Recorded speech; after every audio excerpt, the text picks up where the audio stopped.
E estamos hoje adentrando a mais dois profetas da categoria dos profetas denominados menores. Falaremos inicialmente sobre Obadias e na segunda metade da aula estaremos falando sobre o profeta Jonas. Vamos então começar do que foi anunciado como primeiro, que é Obadias.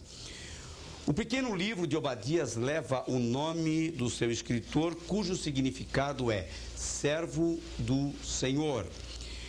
Era um nome comum em Israel e há pelo menos 11 personalidades bíblicas que levam este nome. Quanto ao profeta, ele estava em Jerusalém quando houve um ataque à cidade por parte dos edomitas. E eles não estavam apenas ali, eles não estavam atacando como os inimigos estavam atacando Israel na ocasião, mas eles estavam à volta da cidade, debochando da cidade, alegrando-se com a sua derrota nas mãos de inimigos invasores, conforme se lê os versículos 10 a 14. Como o livro é pequeno, hoje eu acho que vai dar para a gente acabar lendo o livro todo nas citações que forem sendo feitas aqui. Vamos ver esta leitura dos versículos 10 a 11. Por causa da violência feita a teu irmão Jacó, cobrir-te-á com a confusão e serás exterminado para sempre. No dia em que estiveste em frente dele, no dia em que os forasteiros levavam cativo o seu exército e os estranhos entravam pelas suas portas e lançavam sortes sobre Jerusalém, tu mesmo eras um deles, mas tu não devias olhar para o dia de teu irmão, no dia do seu desterro, nem alegrar-te sobre os filhos de Judá no dia da sua ruína, nem alegrar a tua boca no dia da angústia, nem entrar pela porta do meu povo no dia da sua calamidade. Sim, tu não devias olhar satisfeito para o seu mal no dia da sua calamidade, nem estender as tuas mãos contra o seu exército no dia da sua calamidade, nem parar nas encruzilhadas para exterminares os que escapassem, nem entregar os que lhe restassem no dia da angústia. Vejam, eles eram debochados, eles estavam rindo, fazendo festa, em ver a cidade de Jerusalém sendo atacada. Quanto ao livro, ele é sem dúvida o menor livro do Antigo Testamento, é exemplo de Jonas e Naum. Ele dirige a sua mensagem para um povo estrangeiro, que é o povo edomita. Assim como aconteceu, vamos repassar, com Jonas. Jonas prega para os ninivitas, eles são assírios. Nós vamos ver também mais tarde que Naum dirige também a sua mensagem para um povo estrangeiro, mas isso quando chegarmos em Naum. Agora, quanto ao livro de Obadias, a sua mensagem é dirigida exclusivamente para o povo de Edom. Quanto à data deste livro, a mensagem é fácil de ser compreendida, porém a data do livro constitui-se no seu maior problema e por algumas razões que passaremos a explicar. A datação do livro sofre uma grande variação que vai desde 887 a.C. até 312 anos a.C. Então uma variação aí de mais de 500 anos. Quais as razões de tanta disparidade? Os edomitas são mencionados muitas vezes no Antigo Testamento e sempre demonstrando ódio contra o povo de Deus. Mas a razão fundamental aqui é descobrir a qual destas invasões o profeta Obadias está se referindo.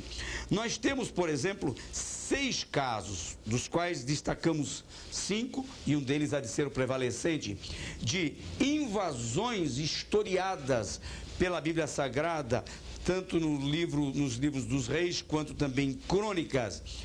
Vamos começar da primeira. Houve uma invasão de Sisaque, rei do Egito, em 926 a.C., no tempo do rei Roboão.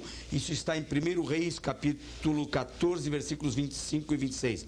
Será que foi nesse tempo, no tempo de Sisaque, em 926 a.C., que os edomitas riram dos judeus porque eles estavam sendo atacados?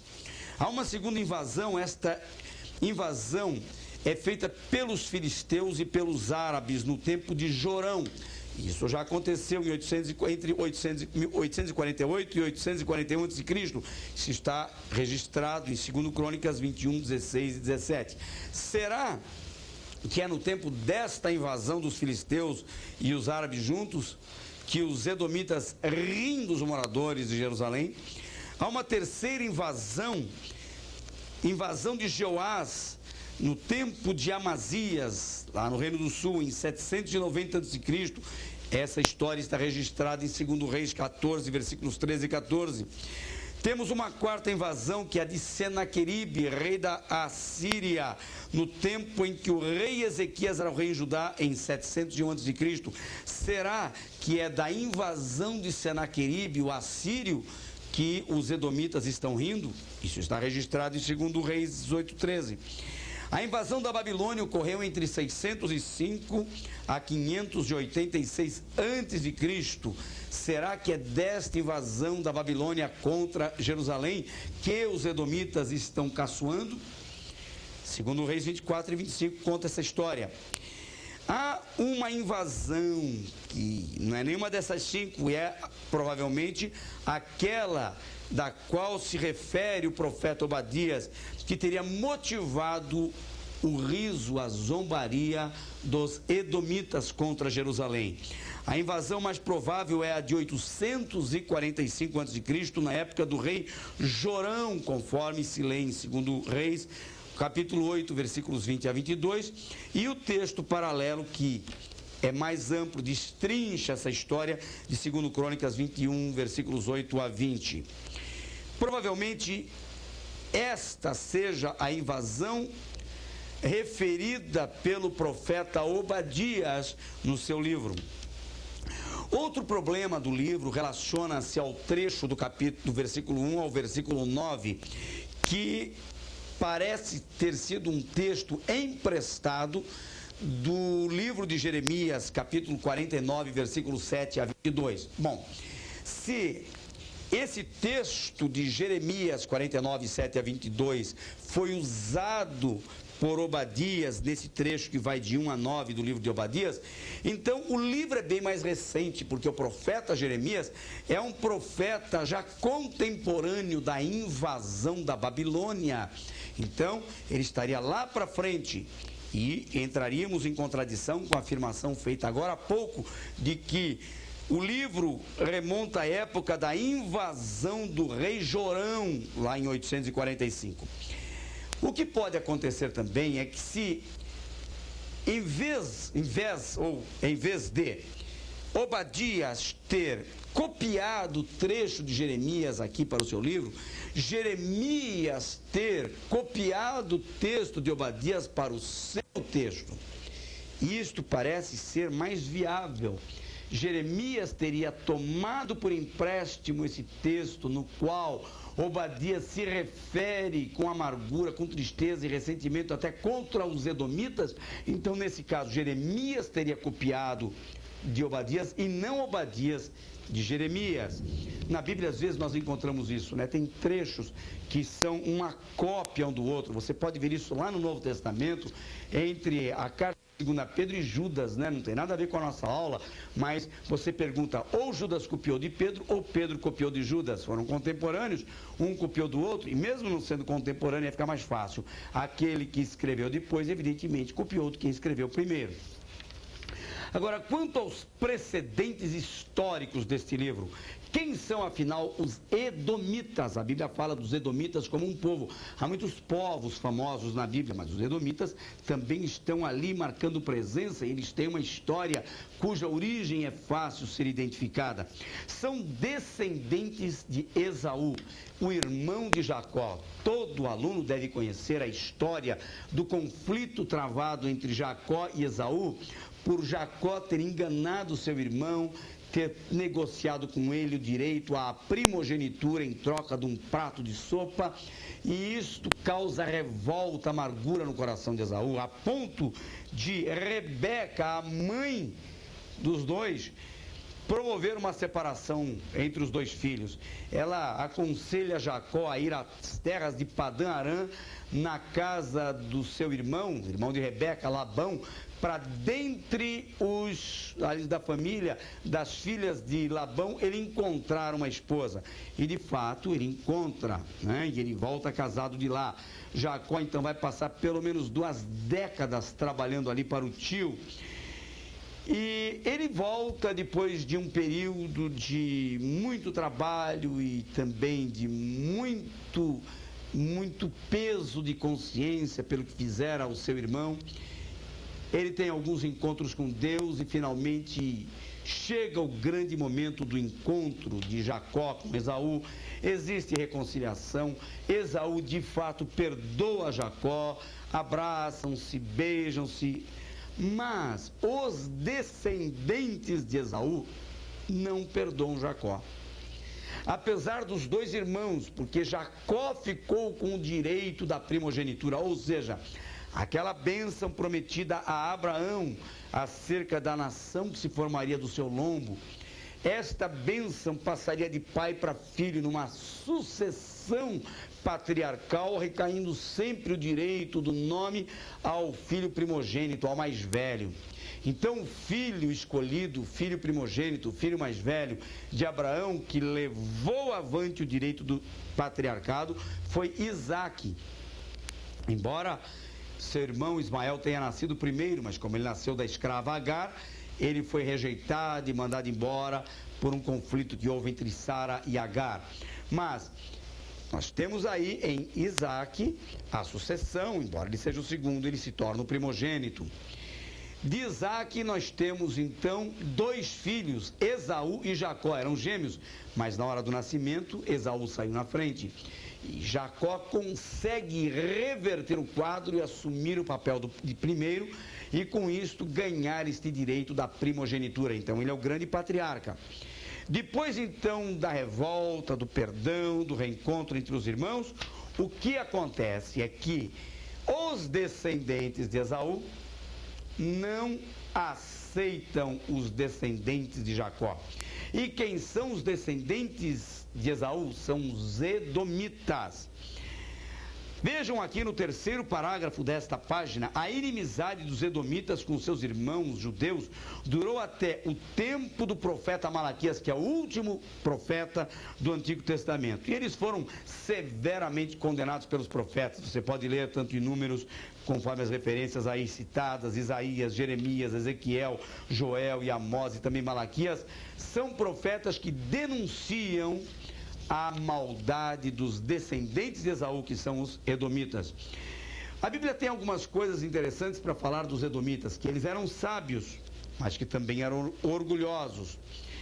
Eles se orgulhavam, se ufanavam da sua proteção histórica natural. Afinal de contas, eles moravam, como você pode ver no mapa, no deserto, mais na parte sudoeste ali do Mar Morto, na cidade de Petra. Essa cidade, como diz o próprio nome, era formada de pedras. E ela se localizava num ponto estratégico, numa rota comercial que ligava o sul ao norte do Oriente, onde os mercadores paravam para pousar. Uma região deserta, os que vinham do sul para o norte paravam ali para ter uma noite de sono, faziam ali a sua estada, ou o mesmo acontecendo com os mercadores que vinham do norte para o sul.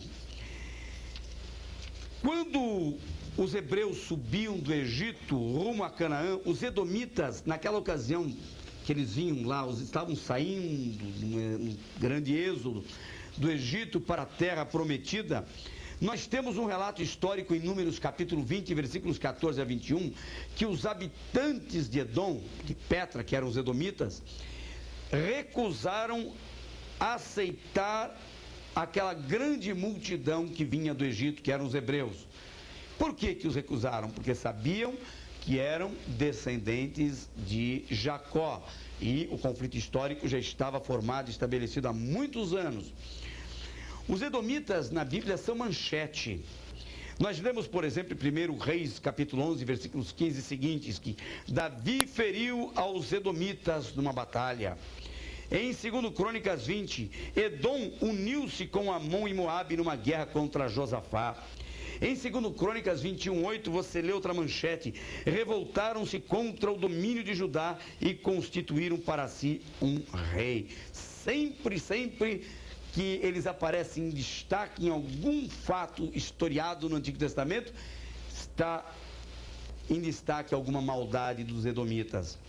Outro exemplo, capítulo 21, versículos 16 e 17 de 2 Crônicas: atacaram e pilharam a Judá. 2 Crônicas 25, 11 e 12, Amazias atacou a Edom e matou 20.000 homens. 2 Crônicas 28, 17, outra manchete: num contra-ataque, os edomeus levaram muitos judeus cativos. Salmo 137, versículo 7, Ezequiel 25, 12. Vejam que Edom cooperou com a Babilônia na sua invasão a Judá. Se algum inimigo queria atacar Judá, era um prato cheio para eles, era o que eles queriam. Eles torciam pela derrota de Judá. Tem gente que tem um espírito de Edom, né? Vive torcendo pela derrota dos outros. Sabe o que a Bíblia diz? Que é para nós não desejarmos o mal para ninguém, nem mesmo para os nossos inimigos. Pelo contrário, é duro isto, mas é bíblico e é cristão. Devemos amar e orar. Amar os nossos inimigos e orar por eles. É o que Jesus recomendou. Não é fácil? Não é fácil. Mas é o caminho. Nunca jamais desprezar alguém que algum dia nos fez mal e ainda desejar a sua ruína. Tem gente que diz: eu vou orar. Tem aquele espírito dos judeus, dos discípulos de Jesus, quando estavam passando por Samaria, e disseram: Senhor, eles não querem nos dar uma noite de pouso, nem comida, vamos fazer como Elias, vamos orar, fazer descer fogo do céu aqui. Eles queriam acabar com os samaritanos de uma vez só. Jesus disse: vocês não sabem de que espírito são. Eu não vim para isto, eu não vim para destruir, né? Jesus não veio para fazer o mal. Tem gente que vive se ufanando da derrota dos seus inimigos. Põe os seus inimigos nas mãos de Deus. Se o Senhor quiser punir, é Ele quem julga a causa, então é conta de Deus, é por conta dEle. E nós não temos o direito de fazer isso. Nosso trabalho é amar e orar. Aqui vejam alguns fatos no período interbíblico. Interbíblico é aquele período que vai de Malaquias a Mateus, são os chamados 400 anos de silêncio. Há muitos fatos que nós não sabemos pela Bíblia, porque não há nenhum registro bíblico daquele tempo, mas temos fatos historiados em livros, narrados por livros de história, de autores competentes e contemporâneos desse período. Por exemplo, Edom, a cidade de Edom, foi derrotada por Judas Macabeus quando havia tomado a cidade de Hebrom e feito dela a sua capital. Então, deixou de ser Petra para ser Hebrom. Eles foram subjugados por João Hircano, que obrigou-os a serem circuncidados como judeus. Eles odiavam tanto os descendentes de Jacó, e agora no tempo de João Hircano, parece que ele usa de ironia com os edomitas. Agora vocês vão passar pelo que passam os judeus, vão ter que ter a marca de judeu. Quer dizer, isso para eles era uma desmoralização e tanto, né? Herodes, filho de Antipater, veio a ser rei da Palestina em 37 a.C. e este rei era idumeu. O que é idumeu? É edomita. É a mesma coisa que edomita, idumeu. Quando você ler alguma coisa como idumeu, saiba que está dizendo que é edomita, vem de Edom. Este Herodes foi aquele que mandou matar as crianças por ocasião do nascimento de Jesus. Outro fato do período interbíblico é que eles se uniram aos romanos contra os judeus, mas eles acabaram se extinguindo quando a sua cidade foi invadida pelos árabes nabateus. Desde então, nunca mais se ouviu falar na cidade de Petra, nunca mais se ouviu falar nos edomitas. Quanto ao propósito, Obadias tem um duplo propósito, que é manifestar a ira de Deus contra os edomitas, pelos males que este tem causado a seu povo, e, em segundo lugar, anunciar um juízo futuro contra eles, apresentando então aí o dia do Senhor entre os versículos 15 e 21. Leia com calma, é um livro tão pequeno, você pode ler e fácil de entender, e qualquer dúvida, recorra ao nosso material escrito. Já já nós voltaremos com o livro de Jonas. Decolando nas asas do louvor. Neste livro, Atilano Muradas, ministro de louvor, reconhecido em todo o Brasil, analisa o que a Bíblia ensina acerca do ministério de louvor. Este livro é leitura imprescindível para pastores, líderes, dirigentes de louvor, cantores e instrumentistas. Adquira o seu exemplar na livraria evangélica da sua cidade ou pelo telefone 0800 17 20 85. E agora estaremos falando sobre Jonas nessa segunda metade da aula, um profeta bastante popular. Eu acho que dos profetas menores é o mais popular, porque não tem ninguém que não conheça a história de Jonas, porque ela é também uma história um tanto divertida, ainda que para ele não foi nada fácil, mas qualquer criança na escola dominical aprende a história de Jonas, canta corinho sobre Jonas, tem hinos escritos contando a história de Jonas. Jesus falou sobre Jonas por causa do grande peixe que o engoliu, né? O nome de Jonas significa pomba, mas parece que de pomba ele não tinha nada. Ele tinha um caráter bastante tempestivo, era um homem que sabia ficar bravo. Quanto ao profeta, o que nós sabemos dele é que era filho de Amitai, segundo algumas versões, era também profeta. Isso está em Jonas capítulo 1, versículo 1, que ele era da cidade de Gat-Hefer. Isso está em 2 Reis capítulo 14, versículo 25, uma pequena aldeia de Zebulon, conforme se lê em Josué 19, versículo 13, distante a quilômetros a noroeste de Nazaré. Segundo uma tradição judaica, ele era filho da viúva de Sarepta, que foi ressuscitado pelo profeta Elias. Mas, por favor, não tome isto como uma doutrina, isso é apenas uma suposição, é uma tradição judaica. Exerceu um importante trabalho nos dias de Jeroboão II, lá do Reino do Norte, pois foi por seu intermédio que este rei de Israel conseguiu recuperar territórios anteriormente perdidos para os sírios, como você pode ler em 2 Reis, capítulo 10, versículos 32 e 33, e também 14 e 25 do mesmo livro de Reis. Ele então teria ajudado o rei Jeroboão II a recuperar essas terras perdidas para os sírios. Quanto à data do livro, considerando que Jonas foi contemporâneo de Jeroboão II, o que é contemporâneo? Viveu na mesma época. Isto teria acontecido entre 793 e 753 a.C. Sua estada em Nínive teria ocorrido no fim do seu longo ministério em Israel, mais ou menos em 765 a.C. Nessa ocasião, Jonas então teria escrito o seu relato em profetizar para os ninivitas. Quanto ao livro, há quem diga que o relato de Jonas em Nínive é fictício, quer dizer, não é verdade, uma história inventada, uma história imaginada.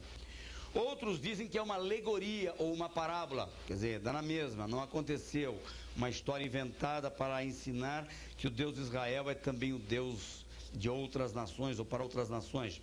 Mas se isso fosse verdade, o Novo Testamento não faria nenhuma referência ao livro de Jonas, como faz.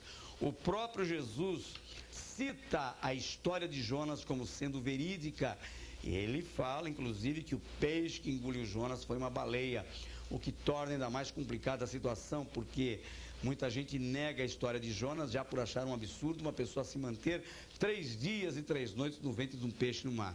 Mais absurdo ainda para esses céticos racionalistas é pensar que Jonas teria sido engolido por uma baleia, já que a garganta da baleia é muito pequena, insuficiente para engolir um homem. Mas Jesus cita, ou por força de expressão, ou por conhecimento de causa, que o peixe que engoliu Jonas é logo esse conhecido por todos nós como baleia. Bem, nós já vamos comentar alguma coisa sobre isso. O livro lembra algumas histórias narradas pelos assírios no passado, por exemplo, como a lenda do deus Joanes, né? Ele era o fundador de Nínive. E esta lenda também tem a sua forma grega para o acadiano chamada Ea. Em vez de Joanes, é a história de Ea. Esse deus é descrito como um ser híbrido, metade homem, metade peixe.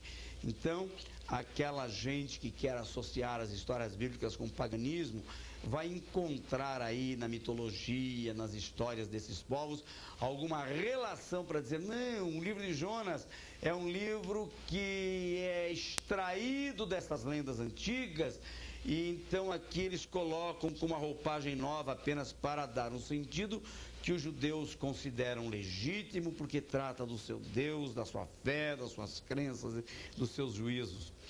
Agora, há vários problemas levantados com o livro de Jonas, né? Os eruditos, os estudiosos, céticos, querem pôr em dúvida também o livro por esse fato histórico do paralelismo entre as crenças e as histórias pagãs, ou pela história do tamanho do peixe. Nós vemos aqui que outros problemas são levantados, como a impossibilidade de sobrevivência de um profeta no ventre do peixe ao longo de 3 dias, e tudo isso nós já comentamos. Agora, vejam bem, o que aconteceu com Jonas, na verdade, foi um milagre. Ou nós cremos no milagre, ou a Bíblia deixa de fazer sentido para nós, porque a Bíblia é o livro dos milagres. A salvação em Jesus é uma questão de milagre, fé num Deus que nós nunca vimos. Tudo isto é a relação do natural com o sobrenatural. Algumas histórias bíblicas, elas parecem realmente absurdas, como nós citamos aqui no livro. O milagre só é milagre pelo fato de ser raro. Os milagres não acontecem de baseada, mas eles acontecem apesar de não serem de baseada. Eles existem. E não há como negá-los. Havia no passado, ainda hoje, Deus mostra a sua forma de agir na vida dos homens do nosso tempo. E o milagre de Deus está presente. Não está presente na vida de uma pessoa má, perversa, que se converte e é transformada. Isto não é milagre de Deus. Agora vejam aqui, nós escrevemos nesse parágrafo, o milagre só é milagre em função de ser raro e de ser efetuado fora dos limites do que se compreende pelas leis naturais da física e da matemática. Se é difícil crer no milagre ou no relato do milagre de Jonas ter sobrevivido no ventre do peixe, que Jesus descreve como baleia, que tem garganta pequena no fundo do mar por 3 dias e 3 noites, então nós também vamos deixar de crer que aqueles 3 jovens, Sadraque, Mesaque e Abdinego, eles foram lançados na fornalha de fogo e não sofreram queimadura, saíram vivos de lá. Isto é um milagre. Por que não aceitar? Por que então aceitar essa história? Se é para negar o milagre, vamos negar esta também. Será que este é o caminho? Será que Deus ainda não é capaz de fazer coisas tremendas como essas? Nós temos o exemplo de Elias, que é trasladado para o céu num carro de fogo em forma de um rei de moinho. Isto não é um milagre? Onde foi parar Elias? Desapareceu. O machado do aluno da escola de profetas, que flutuou quando o profeta Eliseu pediu um pedaço de pau e jogou na água. Mais uma coisa absurda, tão absurda quanto Jonas, mas é milagre, é o sobrenatural intervindo. Então, se nós podemos crer num, por que não crer em outro?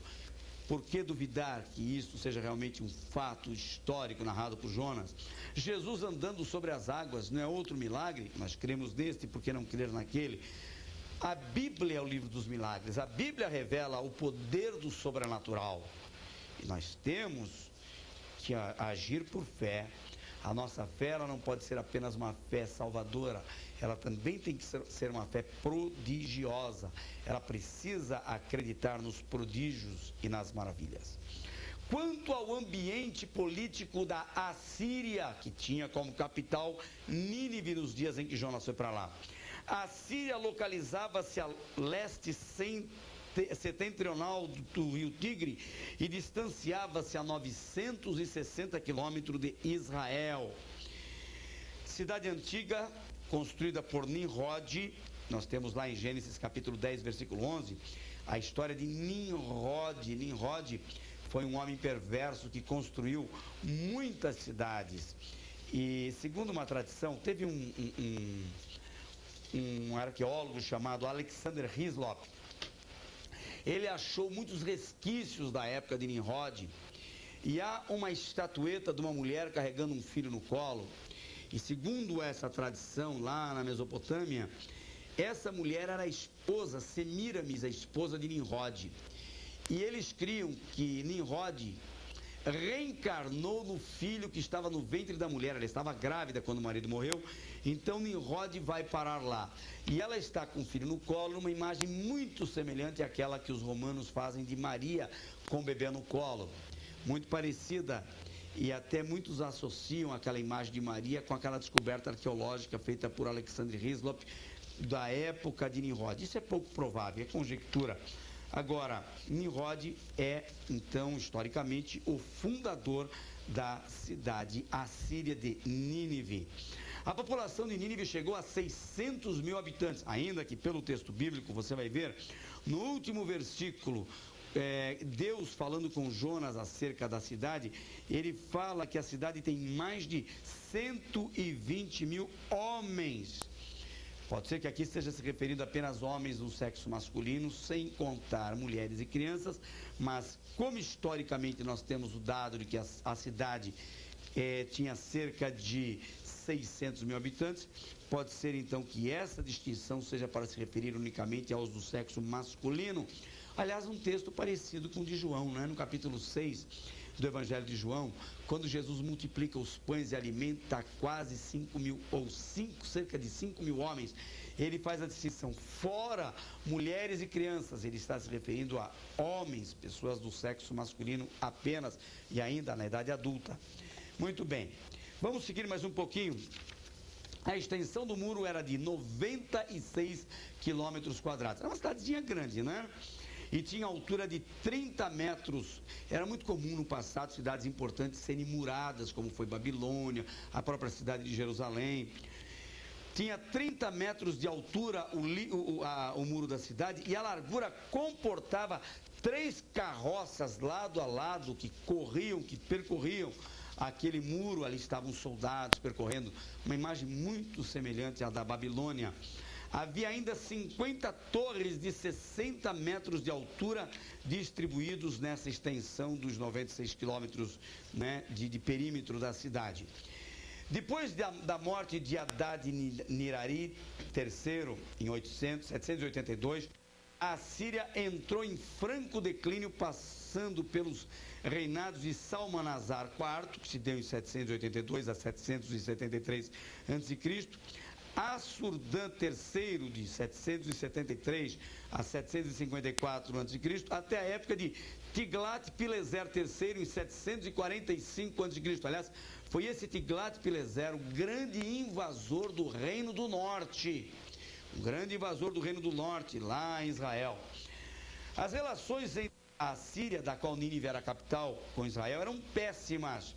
Sobretudo pela lembrança da invasão da Samaria, que aconteceu precisamente em 722 a.C., que resultou na miscigenação da raça, segundo Reis 17, 24. Então veja bem, quando Tiglat-Pileser, rei da Assíria, invadiu o Reino do Norte, ele trouxe moradores de outros povos, de outras culturas, e fez com que esses estrangeiros coabitassem com os samaritanos. Misturou sangue, daí porque eles passaram a ser discriminados. E até hoje, Samaria é ainda uma província discriminada. Até hoje eles não se dão bem com os seus irmãos judeus, né?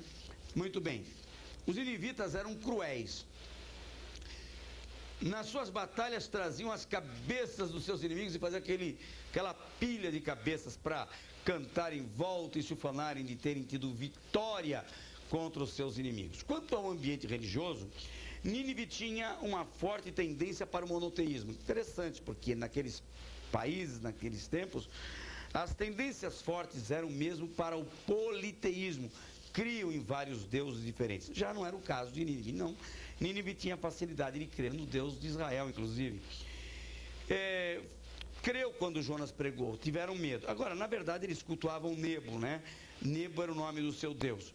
Em razão da cidade ter sofrido de alguns cataclismas, houve, por exemplo, um eclipse total do Sol em 15 de junho de 763 a.C. Isso pôs muito temor no coração do povo. Então o povo estava, em razão deste cataclisma, sensível a qualquer mensagem divina.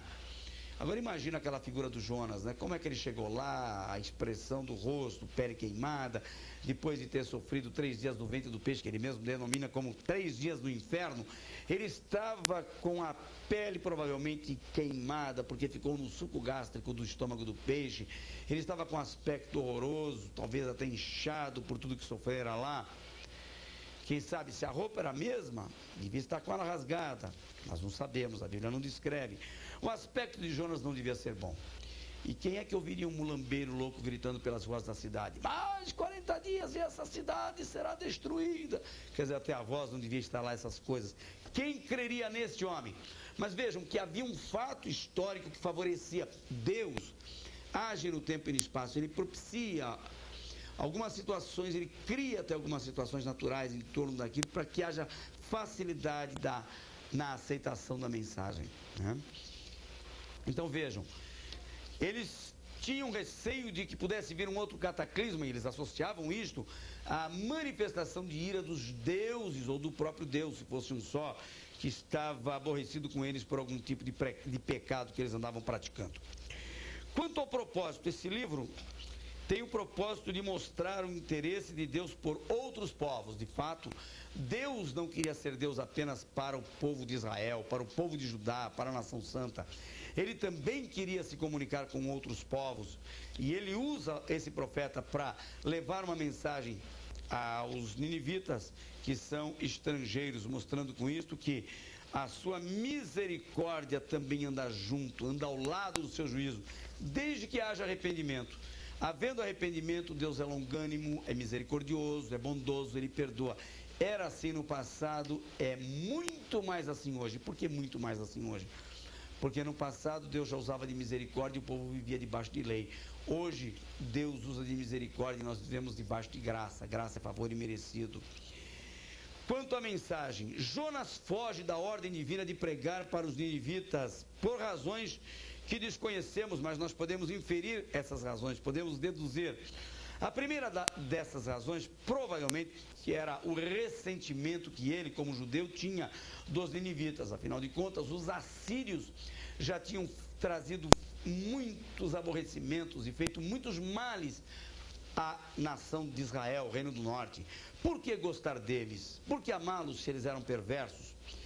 Cortavam as cabeças dos seus inimigos, aqueles que eles conquistavam, tomavam suas terras, ainda faziam isto.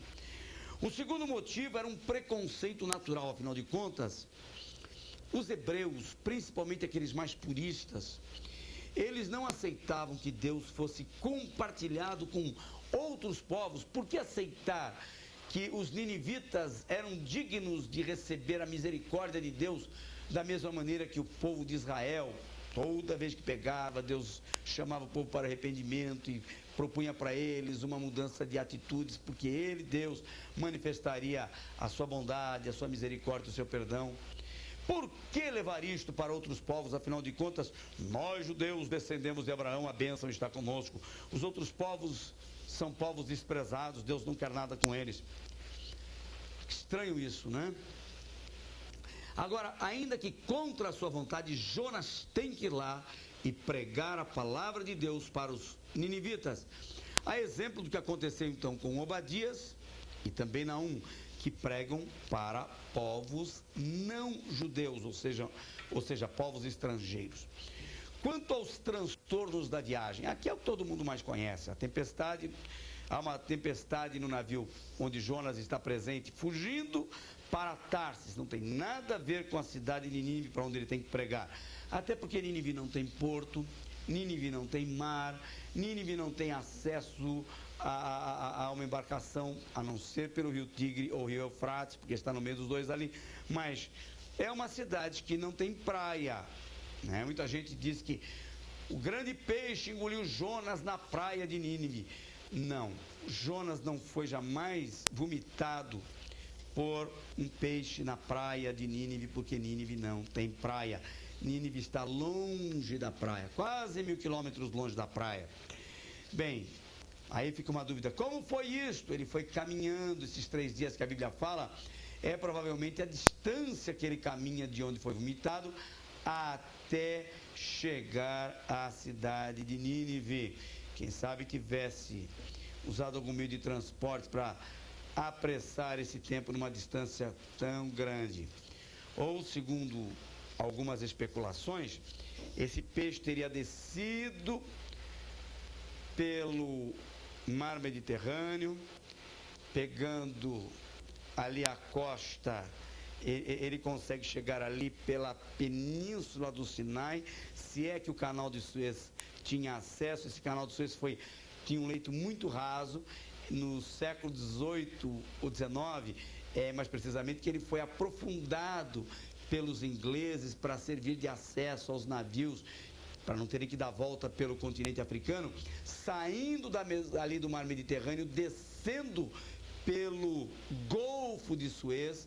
Então, se isso tivesse acontecido, o peixe teria passado por aí, descido pelo Golfo de Suez, subido pelo Golfo Pérsico, entrando pelo rio Tigre até chegar ali às margens da cidade de Nínive. Agora veja bem, ele sai do mar salgado e entra num rio que é de água doce, ainda que dizem que tem um peixe muito veloz que tanto mergulha nas águas doces do rio Tigre quanto mergulha nas águas salgadas do Golfo Pérsico. Tudo isto é conjectura, não se pode afirmar nada, ninguém tem certeza de nada. O mais lógico parece ser admitir que Jonas tenha sido vomitado mesmo na praia, lá na costa do Mediterrâneo, e tenha viajado mesmo pelo deserto até atingir a cidade de Nínive. Bem, quanto aos transtornos da viagem, então, todo mundo sabe que ele tem consciência de que é o causador deste possível naufrágio, porque tudo indica que o navio vai naufragar, e ele então busca um momento de fuga para a sua consciência e vai dormir no porão do navio, até que é descoberto. Ele é exortado a orar. Você não sabe fazer nada, nem ao menos orar, profeta? Então faça alguma coisa. E ele é identificado como causador da tormenta. Pede então, já que não tem como fugir do fato, pede para ser lançado ao mar, onde é engolido por esse grande peixe, e ele denomina o ventre desse peixe como inferno, onde permaneceu ali pelos 3 dias e 3 noites. Veja no capítulo 2, versículo 2, isso você vai entender. Agora, quanto ao teor da mensagem, a mensagem de Jonas é curta. Não passa de 7 palavras. Já pensou isso? A pessoa pregar isso, ainda 40 dias e Nínive será subvertida. Esta é a mensagem do homem que está no capítulo 3, versículo 4. Ele não usa a palavra misericórdia, arrependimento, perdão, e muito menos o nome do Senhor. E ainda assim ele consegue ser ouvido, acatado, a começar do rei. Todos acatam a sua mensagem. O rei dá uma ordem expressa para que todos jejuem e orem. Vejam aqui o resultado da mensagem. Para o desapontamento do profeta, o povo se arrepende. A começar do rei, que decreta um jejum coletivo. Por que coletivo? Porque não somente homens, mas mulheres e crianças e até os animais ficaram em proibição alimentar, entraram em recesso, jejum coletivo. Aí você viu um gato miando fraquinho num canto, que é gato jejuando, um boi mugindo, o que está acontecendo? Depauperado, fraco. Porque um mugir tão fraco é boi jejuando. Pode parecer cômico o quadro, mas é real, está descrito nas Sagradas Escrituras. E eu gostaria até de ler o texto do capítulo 3, versículos 6 a 10, em que isto é trazido. Vamos ao texto. Porque esta palavra chegou ao rei de Nínive, e levantou-se do seu trono, e tirou de si os seus vestidos, e cobriu-se de saco, e assentou-se sobre a cinza. E fez uma proclamação que se divulgou em Nínive por mandado do rei e dos seus grandes, dizendo: nem homens, nem animais, nem bois, nem ovelhas provem coisa alguma, nem se lhes dê pasto, nem bebam água. Mas os homens, os animais estarão cobertos de sacos e clamarão fortemente a Deus e se converterão cada um do seu mau caminho e da violência que há nas suas mãos. Então, sabe se voltará, ou quem sabe se voltará a Deus e se arrependerá e se apartará do furor da sua ira, de sorte que não pereçamos. E Deus viu as obras deles, como se converteram do seu mau caminho, e Deus se arrependeu do mal que tinha dito lhes faria, e não o fez. Vejam, aqui Deus se arrepende do mal, Deus muda de propósito. O arrependimento de Deus não tem a mesma implicação do arrependimento do homem.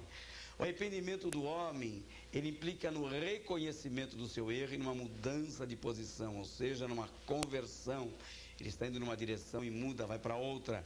Agora, o arrependimento de Deus significa uma mudança de atitude diante de um fato novo esperado. Agora, Deus espera outras coisas desse povo. A mensagem de Deus para os errados sempre foi uma mensagem de conjugação entre o arrependimento e o juízo. Havendo arrependimento, não há juízo. Não havendo arrependimento, então há juízo. Mas a misericórdia sempre precede ao juízo. Deus sempre dá uma oportunidade de arrependimento antes de manifestar o seu juízo. Havendo arrependimento, há perdão, a misericórdia atua, então, caso contrário, apenas o juízo. A mensagem de Deus também é uma mensagem de oportunidade dada muitas vezes a Israel, e o profeta está acostumado com isso. Deus sempre levantou profetas para alertar o povo de Israel dos seus erros, e isso tinha acontecido inúmeras vezes, e o profeta já estava acostumado com o povo que, apesar de tantas mensagens de arrependimento, não se consertava. E ele achava então que não iria acontecer o mesmo com os ninivitas. Se Israel, que Israel não se arrepende, mas Israel não se arrependia e era castigado. Deus colocava o seu povo na mão dos invasores, dos inimigos. Isso aconteceu muitas vezes, por exemplo, no livro na época dos juízes, nós temos a invasão assíria, a invasão da Babilônia. Tudo isso prova como o povo não se arrependia e como Deus mandava o juízo. Agora ele achava, bom, já que esse povo não é estrangeiro, sendo o povo de Deus já não se arrepende, que dirás esse povo que é estrangeiro? Vê lá se eles vão se arrepender mediante a minha palavra. E como se diz aí na brincadeira e na gíria, eu quero é ver o circo pegar fogo. Parece que o que Jonas queria mesmo era ver os ninivitas em maus lençóis. Ele os queria mortos. Bom, eles, a despeito do que o profeta esperava, se arrependem e Deus retira o mal, porque creram na mensagem do profeta. O profeta então tem uma reação. Vamos ver aí, reação do profeta. Qual é esta reação? É uma reação de quem está zangado com Deus, frustrado porque o mal não veio. Veja, ele devia estar frustrado se o povo não se arrependesse, mas estava frustrado pelo fato do povo ter se arrependido. Ora, quando nós pregamos, nós esperamos o melhor. Nós pregamos a mensagem de Deus na esperança de que os pecadores ouçam e se arrependam do seu pecado e venham para Cristo. Agora a gente prega a mensagem ainda, o povo zomba de nós e não quer saber de nada, a gente fica feliz da vida. Feliz sabe por quê? Porque eu disse para esse povo que se eles não se arrependessem, eles iam entrar mal, e eles não se arrependeram, e eu quero ficar aqui só para assistir a derrota deles. Isso não é um espírito bom, não. E vejam aqui, ele está tão decepcionado que ele pede a morte, entra em depressão, suicida. Vejam aqui o capítulo 4, versículos 2 e 3, vamos ler? E orou ao Senhor e disse: Senhor, não foi isso que eu disse estando ainda na minha terra? Por isso me preveni fugindo para Tarsis, pois sabia que és Deus piedoso e misericordioso, longânimo e grande em benignidade, que te arrependes do mal. Peço-te, pois, ó Senhor, tira-me a minha vida, porque melhor me é morrer do que viver. Quer morrer, queria que Deus destruísse os ninivitas, não queria o arrependimento, mas Deus não pensava assim. Deus prefere usar de misericórdia e não de castigo. Era assim no passado, ainda é assim hoje. A misericórdia triunfa sobre o juízo. Nós cremos nisso. Deus não está interessado em condenar os homens, Ele está interessado em salvá-los. Por isso Ele levanta pregadores para falar do seu amor aos quatro cantos da terra. Haverá juízo, sim, nós temos que prevenir as pessoas disso. Mas por que falar tanto do juízo quando há uma possibilidade de céu, de perdão, não é verdade? O que ele faz? No seu aborrecimento, ele constrói uma cabana no lado, na parte oriental da cidade, e lá ele vai ficar para assistir o grande espetáculo da destruição da cidade. Mas ele pode ser um profeta de Deus com uma mensagem de juízo, mas é um péssimo construtor. Constrói uma cabana tão mal feita, com fendas que os raios solares penetram ali. E Deus, para também poupar o seu profeta de uma insolação, dá-lhe uma bênção. Ele nem nota aquilo como uma bênção de Deus. Faz crescer uma boboreira do lado da cabana. A boboreira tem folhas largas e a boboreira então cresce sobre a cabana e impede que os raios solares penetrem pelas fendas da cabana e atinjam o profeta. E ali ele fica esperando pela destruição da cidade. Mas olha o que acontece aqui. Deus manda um bicho, um parasita, picar a boboreira. Ele esperava que a destruição viesse em 40 dias. Ele fica esperando por esse tempo lá. A sua mensagem foi curta e grossa, né? Mais 40 dias e Nínive será destruída. Não fala em arrependimento e nada disso. E Deus então agora manda que um parasita pique a boboreira. Ela morre. Jonas, aborrecido, ataca de ecologista. Ele acha mais importante a vida de uma boboreira, que é um vegetal fácil de nascer em qualquer quintal, em qualquer canto. Uma semente de abóbora jogada, esquecida no chão, já pode provocar o crescimento de uma boboreira. Aquilo se estende, se espalha com folhas largas, talos largos. Aquilo ali pode ser cortado hoje, você planta amanhã, nasce de novo, com uma facilidade, com uma rapidez incrível. E ele se zanga com Deus. Onde se viu? O Senhor está destruindo o verde. O Senhor tinha que destruir os homens. Os ecologistas acham mesmo que os homens valem menos do que o verde. Parece que estão exagerando nisso, né? Eles têm suas razões, nós não tiramos, devemos proteger o verde. Aliás, Romanos 8 diz que a criação geme esperando pela manifestação dos filhos de Deus. Acho que esse trabalho deveria ser nosso. E se fosse nosso, deveria ser, claro, com o Espírito de Cristo, que é mais equilibrado, coerente e não absurdo, a ponto de valorizar mais um vegetal do que um ser humano. Deus então diz, Deus diz aqui, olha, veja o capítulo finalzinho. Vamos ler a partir do versículo 9, do capítulo 4. Então disse Deus a Jonas: é acaso razoável que assim te enfades por causa da boboreira? E ele disse: é justo que me enfade a ponto de desejar a morte. E disse o Senhor: tiveste compaixão da boboreira, na qual não trabalhaste e nem a fizeste crescer, que numa noite cresceu e numa noite pereceu.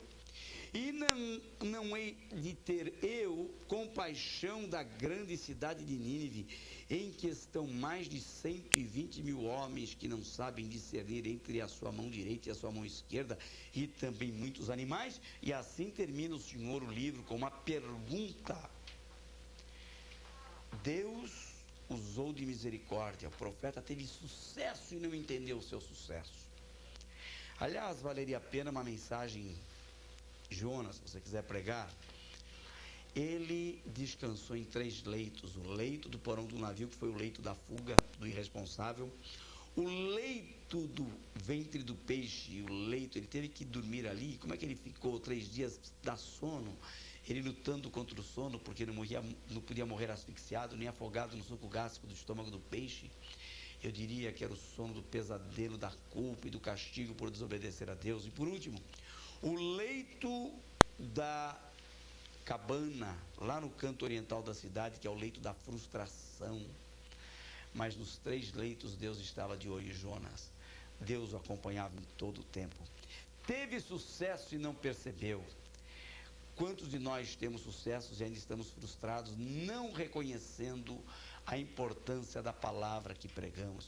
Se Jonas, levando uma palavra dura de juízo, conseguiu penetrar no coração daquela gente, obtendo uma resposta para Deus, por que nós não usamos os nossos lábios para proferirmos uma palavra que produzirá fé à medida que entrar nos ouvidos daqueles que estão atentos ao que temos a dizer? Deus tem propósitos com a nossa fala, vamos usá-la para que haja arrependimento diante de Deus e para que a sua mensagem alcance corações. O livro de Jonas fala-nos também de missões, fala-nos de muitas coisas preciosas. Vamos ficar hoje com esta aula. Que Deus abençoe muito a sua vida. Leia esse livro gostoso, leia-o muitas vezes, para conhecer mais novidades e exemplos bonitos que nele estão registrados. Querendo Deus, até a próxima aula.